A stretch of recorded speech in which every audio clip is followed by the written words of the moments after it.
Welcome to the Stephen McLean Show and the Finance Leader Podcast, where leadership is bigger than the numbers. I am your host, Stephen McLean, and this is the podcast where we will focus on developing leaders in finance and accounting.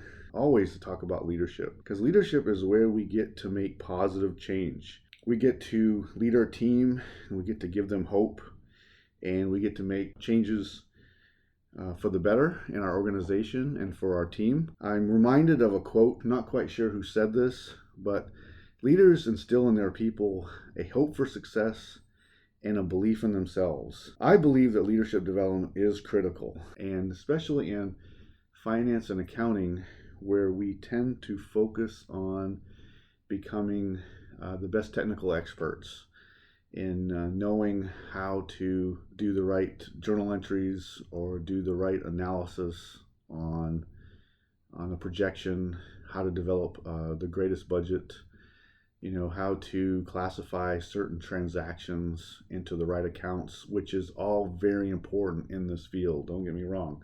We need to know our field. We need to know the technical aspect of our field. But what we are really missing is leadership. There is definitely a leadership gap in the finance and accounting field. Leading your finance and accounting team, and I'm particularly focused around, is in the corporate environment. Again, I am Stephen McLean. I am a retired U.S. Army finance officer. I did finance and accounting in the Army for many years, and after I retired, I transitioned to working for a variety of different companies in the corporate world.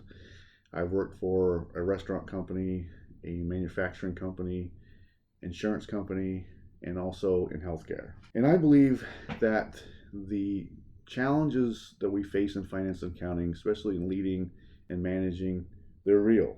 We deal with complex problems as we support the organization. We get tied up in monthly close for way too long in each period. Often, and the things that I've seen is that the monthly close process is complex.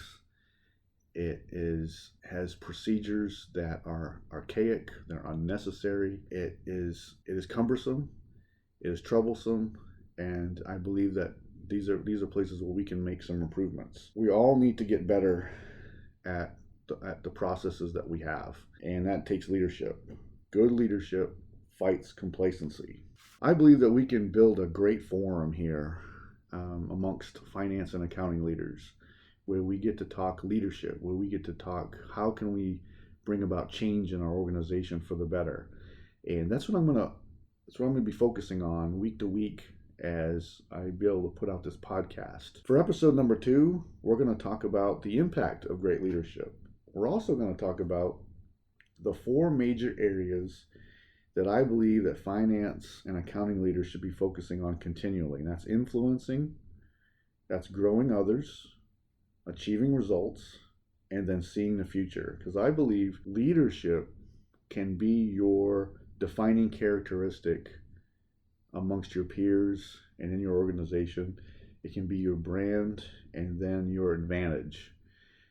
As you go along in your career, yes, you need to be knowing how to do your job from a technical aspect. But once you start applying some better leadership skills and growing your soft skills, you're going to get recognized by the senior leaders, and you're going to be seen as someone who's got greater potential to rise above your peers. So this is where a lot of discussions that we're going to have is going to be growing our leadership and knowing how to not just manage your finance and accounting team, but to lead them and to focus on these areas we're going to talk about today.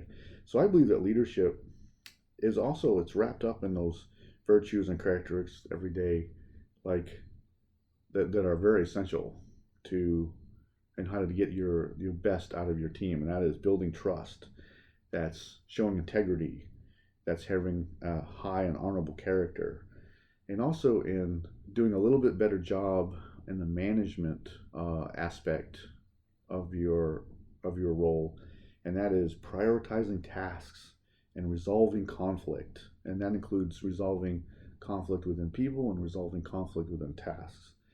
Also, providing purpose. How many times you've worked on a team, and other than the fact that you've got a task today and you've got another task tomorrow and you've got a couple tasks the next day, and then next week you get to do it all over again, and then next month as you go through close and you've got these other tasks, there's just reoccurring tasks on the calendar. How many times that your manager provided purpose, or your controller provided purpose, or the CFO has gotten everybody together and says, this is our purpose as an accounting department. This is our purpose as the department that supports the greater organization. What is your purpose for being here other than just doing that journal entry every day? How are we supporting the organization in the journal entry that you're doing? It depends of course, the industry that you're in. You're not just doing a journal entry. You're not just doing a projection. You're actually fulfilling a purpose so that other folks in the organization are delivering whatever service it is that your organization does. And that's important. That manager who grasps that concept of communicating that you're not just doing a journal entry will make a difference. And that's what I'm talking about in leadership. Along with that purpose is that communicating that long-term vision. Where is this organization going? Where is the finance and accounting department fitting into this? What's the strategy? That's what leadership is all about. Leaders influence a positive change. We are never complacent. We have a lot of influence within the organization. We have a lot of influence within the budget process, both for planning and execution. And we also, since we work with the numbers every day, if we do it right, we get to also have a lot of influence through the use of our expertise and knowing how to grow the business, and also knowing how to help craft a strategy and helping to advise the executive team. We also get to develop our team collectively. That is, how do we get our team together to solve a problem together? It's not just individual team members doing this task and this task and this task, but how can we get everybody together to solve a task collectively?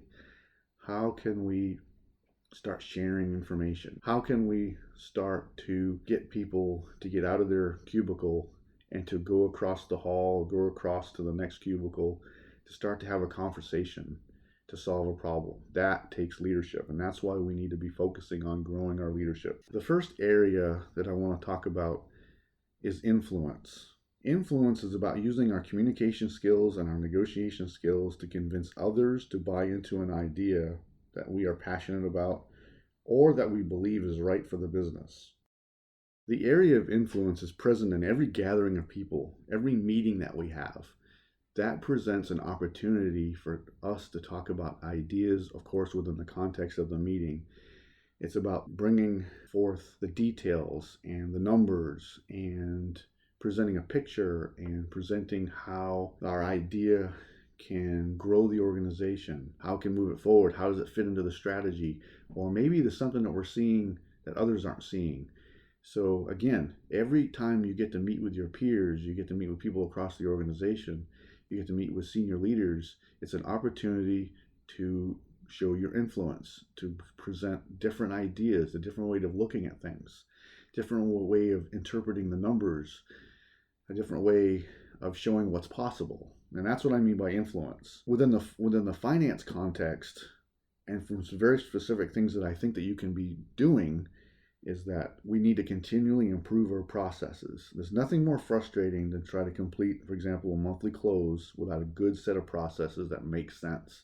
And a lot of times, and a lot of things that I've seen of working in these various organizations, is that the monthly close process is a disaster. There's not a good set of processes, and it doesn't make sense. We're continually moving reports around in circles sometimes, and it doesn't necessarily make sense that it stays the way it should be. So I would challenge all of you out there in your monthly close process.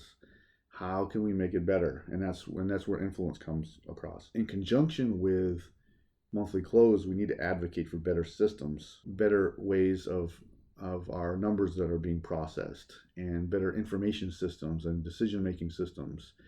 Nothing more bothers me more than seeing accountants and financial analysts who are continually doing cutting and pasting of reports from one report to the next. It just bothers me to see how many people they're spending their time just cutting and pasting instead of doing analysis, instead of thinking about numbers that they're doing. And I think a better system, if you are able to introduce a better system into your organization where it cuts down on the cutting and pasting, when we actually get to have our people sit and look at the numbers and do some analysis and get some insights, figure out what the narrative is around how the numbers are going, so that we can communicate what we're seeing to senior leaders so they can make better decisions. That's where I want you to go. That's where I would like to see our managers grow, and how our managers go about their day a little differently. Is that I want you to turn your team members into not just report builders and cutting and pasters, but actually into people who are thinking and developing insights. We also, as leaders, we also need to continually look to resource our teams better for success. And that can be just a variety of different things. It could be infrastructure. Again, it could be better systems. It could be more training. And we're going to talk about that on the next category. It could be anything that they need to make their job a little bit better. We need to use our influence to do that. And again, the greatest opportunities that we get to use our influence is that we get to move the organization in a positive direction, to improve and to grow.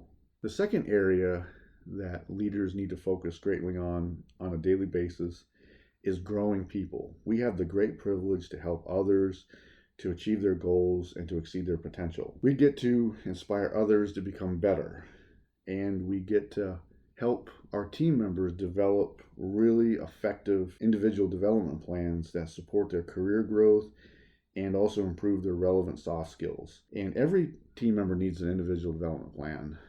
And yourself, you need to have one too. You need to set the example. You need to have a set of goals that you're working on, how you're going to achieve those goals, and then what training you need to do, what you need to be working on, whether it be a certification or an advanced degree, or you just need some gap training on a skill that you don't have. You just need a very detailed written plan. We also get to teach how to conduct critical tasks and steps within each person's job role. We get to have that great role as teacher. And if a team member is either having a difficulty on figuring out how to do a task, then we either can find them some training, or we can go bring them into a conference room. We grab a whiteboard and we start whiteboarding a solution, and we start doing some training. Even if it takes 15 minutes, that 15 minutes can have a huge impact on your team member and being able to move forward in whatever task that they're working on. So I'm just encouraging you to grasp that role as teacher whenever it comes up. Just be looking for that opportunity. I love doing it. I love getting in front of a whiteboard and kind of plotting out or writing out how to do a better analysis or a better way to figure out a projection, or just how to develop solutions around whatever problem we're having. Just encourage you to just be able to grasp that role and be able to have that great impact. Even if it's 10 or 15 minutes, you just can have a huge impact. Just trust me on that one. Also, another area that you get to work on in growing your people is that showing how your team members can become more proactive within their role. Every day they should need you less and less, and they should be learning how to talk to people across the organization, talking to their peers, using others around to put together the missing information they have, with the coordination they have. And that's going to take some encouragement, because especially if you're dealing with a team of introverts, you just need to encourage them to get out of the cubicle and start walking around and talking to people. Your team should become better every day. We don't be complacent when growing our teams. It should be something that should be just come natural to you. You should wake up every day. How am I going to make my team better? How am I going to make my people better? The third area that leaders need to focus on is achieving results. Because if you don't achieve your results, you're not going to be seen as a credible leader. You will not be seen as effective if you can't complete tasks, if you can't achieve your goals, if you can't meet certain metrics, or if you can't explain the aspects or the lines of business that you're responsible for, or whatever you're responsible for. If you can't explain the variances and the differences in the numbers, if you can't communicate a narrative, if you can't come in with a high level of excellence, if you can't achieve those results, people are the leaders are just not going to see you as a credible voice or as a credible leader. And so again, we need to make sure we're meeting our deadlines, we're meeting the expectations of our boss and the expectations of the executive team or the project managers or whoever we're working with to deliver results. We're meeting their expectations or exceeding their expectations. Achieving results is about achieving a high level of excellence. It's about managing our time well. It's about establishing priorities. It's also about knowing what the priorities are of the organization and making sure that our priorities match up with the organization's priorities, that they match up with our boss's priorities and the priorities of the executive team. We help build the business. We try to figure out our role in that. We try to figure out insights and explanations that give senior leaders an edge on making the right decisions. And that's what achieving results is all about. The fourth area that leaders need to be focusing on is seeing the future. As leaders, we continually are assessing what may happen tomorrow by using calculated risk, some intuition, and some analytics. But you also need to be thinking about and seeing what's going on in our industry. We need to know what our industry is thinking about. We need to know the relative trends within our industry. Seeing the future is about gathering some information, seeing what people are talking about, and then trying to apply some knowledge and some intuition and some maybe a little bit of guesswork along with what the strategy of our organization is, and then seeing how it matches up. And it goes back to our using our influence to developing maybe a great perspective on how our organization fits into the future within the industry that we are in. How does our organization fit into the trends that we are seeing? We need to be reading the journals. We need to be reading the websites. We need to be reading the experts in our industry. And we need to start figuring out, as we look at the numbers and as we look at our own numbers, we need to figure out what's going to work for us and what won't. And I'm telling you, instead of just seeing what our daily task load is and just marking off a task, which is of course important. We talked about that in achieving results. That if we can start to gain some insight around where we think things are going, how the world is working, that affects our industry, especially if it's heavily regulated. If you're in healthcare, you need to be figuring out where healthcare is going. Or if you're in the transportation sector, how is government transportation departments affecting how you can move things around? Start to see where the influencers within your industry are talking about. Now, of course, being able to see the future takes a little bit of skill and it takes a little bit of experience, and kind of figure out, if you're seeing something, and start to see if over time, what your insights are and how it affects your organization, see if they're matching up, and then you can make some adjustments along the way. But what I would recommend is that start to grow this skill, start to grow this area of your leadership development, because once you're in meetings with senior leaders and they're starting to talk about strategy development and how their current operations matches up with the strategy, and if you have that knowledge, if you've done your reading and your research and figuring out things, you can then start to provide your own insight with the knowledge you have of what your team is providing to your organization, and a little bit of an insight to help them to do their job better. So again, let's not just do our task list. Let's start to get beyond get beyond our desk, get beyond what we are responsible for, and start to really see the organization as a whole. Start to see the organization and how it fits into the industry. Where are we going? Where's the industry going? How are government influences going to affect this industry? How are other players within the industry going to affect us? And then we can start offering those great ideas with relevant data. And it's all about helping the senior leaders develop a competitive advantage for the future. And with all these four areas and all the things we're talking about in leadership, it's about setting yourself apart. If you're seeing the future, if you're starting to do research and providing a little bit more insight, you're going to get recognized.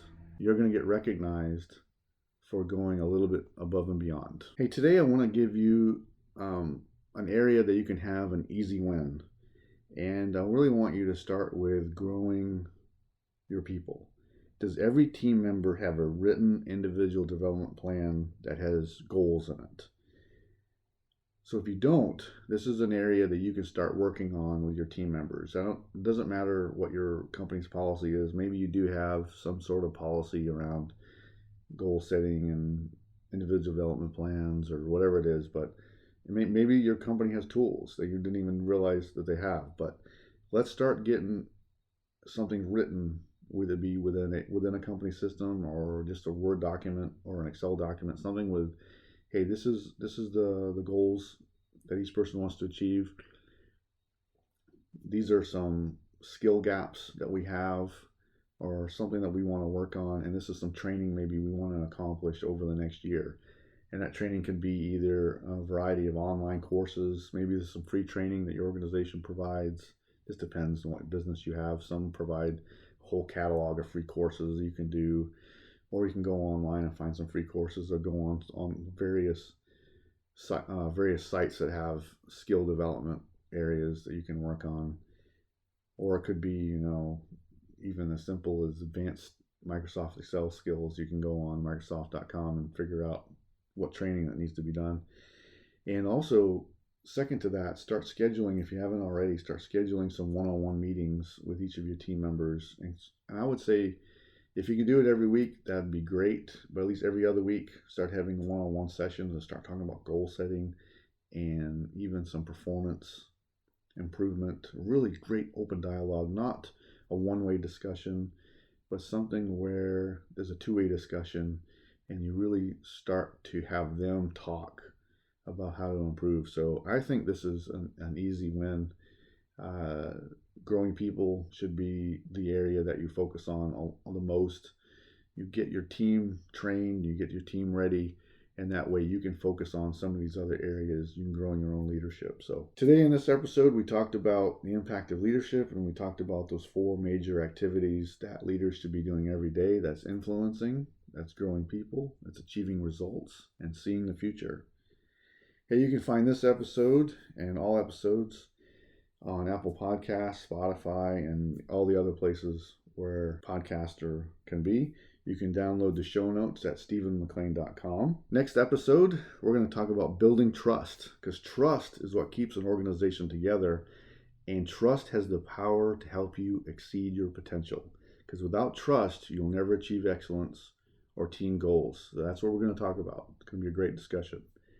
I hope you enjoyed the show. Please join our community on Facebook, the Finance Leader Podcast Facebook group. This will be our community to grow within the finance and accounting profession. Until next time, you can check out more resources at stephenmclean.com and sign up for my updates so you don't miss an episode of the show. And now go lead your team, and see you next time. Thank you.